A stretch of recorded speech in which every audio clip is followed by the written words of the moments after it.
कृपया इस floor plan को देखें। क्या आप देख सकते हैं कि कहीं कुछ गड़बड़ है? क्या यह गलियारा अनावश्यक नहीं है? इतना बड़ा स्थान घेर रहा है, फिर भी कहीं नहीं जा रहा है। इसे बनाने का उद्देश्य क्या था? और ऐसी अजीबोगरीब मकान योजनाओं की कुल 11 चित्र हैं जो देखने में असंबंधित लगते हैं, लेकिन वास्तव में अपने से छुपी हुई खूनी हत्या को बुनते हैं।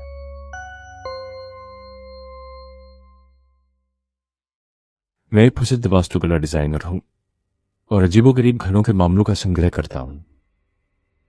अक्सर सहयोगी या ग्राहक मुझसे परामर्श के लिए आते हैं, लेकिन आज एक अजीब महिला आई जिन्होंने अपना नाम मियोई बताया। वह चाहती है कि मैं अपने वर्षों के अनुभव से उनकी बड़ी समस्या का हल निकालूं। उसने एक अजीब से घर के डिजाइन की योजना लाई और उसके अनुसार वह एक ऐसा स्मरण था जिसे उसने अपने दिल में गहराई से दबा रखा था, जो अप्रिय और कुछ हद तक डरावना था। डिजाइन उनकी बचपन की छवि के आधार पर बनाई गई थी और वह घर पहले ही तोड़ा जा चुका है। उनके साथ रहने वाले माता पिता भी पहले ही गुजर चुके। एक पेशेवर डिजाइनर के रूप में मैंने तुरंत अजीब बात देखी। ये जाहिर तौर पर अनावश्यक गलियारा न तो किसी कमरे की ओर जाता है, न ही ये घर का प्रवेश द्वार है। इतनी बड़ी जगह घेरने के बावजूद ये बेकार की गली का क्या अर्थ है? या फिर इसे भंडारण कक्ष के रूप में सोचा गया था? लेकिन डिजाइन चित्र में पहले से ही संलग्न कक्ष है। क्या हाल के वर्षों में ही जिंदगी नहीं थी। वो बचपन से अपने पिता से पूछती थी कि इस गलियारे का क्या उपयोग है, लेकिन पता नहीं क्यों उनके पिता हर बार की रोक हमेशा बदल देते। उन्होंने अपनी माँ से कभी नहीं पूछा, क्योंकि उनकी माँ और भी अजीब थी। ये चीज़ याद है, पर उस यूनिवर्सिटी के साथ माँ एक कृपाणी बच्ची थी, लेकिन उसके प्रति बचपन से लेकर बड़े भैया तक बहुत कठोर थी। कभी तो बेची देखने का उनका नजरिया ऐसा होता था जैसे वो कुछ डरावनी चीज देख रहे। उसे लगता था कि उसकी माँ उससे बहुत नफरत करती है, लेकिन विरोधाभास ये है कि माँ फिर भी उसके प्रति अत्यधिक सुरक्षा दिखाती थी।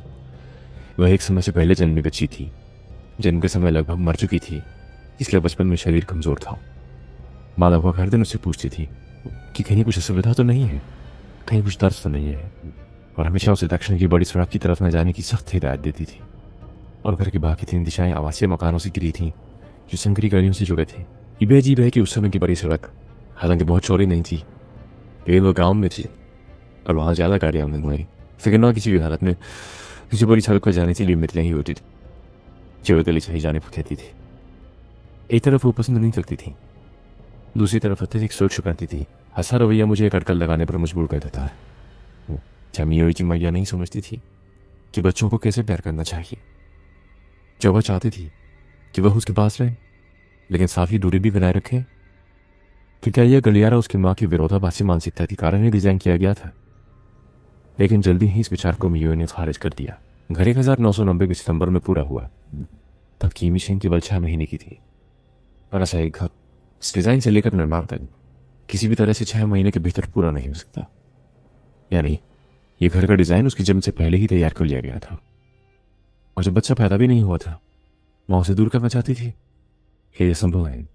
शायद नहीं थी। इस समय मियोई को कुछ ऐसी बातें याद आई जिनके बारे में वह नहीं जानती थी। क्यों उन्हें सुरभ माना जाए या नहीं, इसने अपने माता पिता की विरासत को जंगली कर दी। वक्त एक लिफाफा, एक पुतला और एक तस्वीर पाए। 66 लाख 68,000 येन थे। वो यह कमरे की अलमारी में अफगानी लपेट से रखा गया था। अजीब बात यह थी क्योंकि हाफ एक पैर में मिल थे।